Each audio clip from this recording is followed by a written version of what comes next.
గాన్గాపూర్‌లో దత్తాత్రేయ స్వామి వెలిసారన్నారు కదా! మరి అది ఎక్కడ వెలిసారో మీకు తెలుసా? ఖచ్చితంగా అక్కడికి వెళ్ళినప్పుడు మనం మర్చిపోకుండా చేయవలసిన పని అక్కడ నది దగ్గర ఉన్న స్వామివారిని దర్శించుకోవాలి.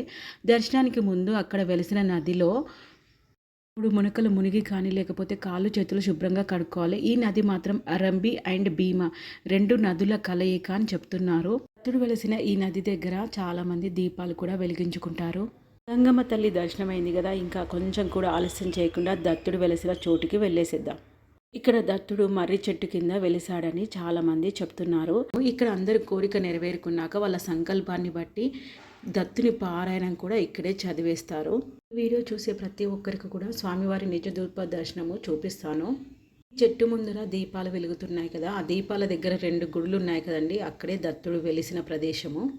ఎంతో పుణ్యం చేసుకుంటే కానీ గాన్గాపూర్ దత్తాత్రేయ స్వామి టెంపుల్ మనం దర్శించలేము, వెళ్ళలేమని చాలామంది చెప్తున్నారు. మీరు గాన్గాపూర్ వెళ్తే మీ ఒపీనియన్ కానీ మీ ఎక్స్పీరియన్స్ కానీ కామెంట్ సెక్షన్లో చెప్పేసేయండి.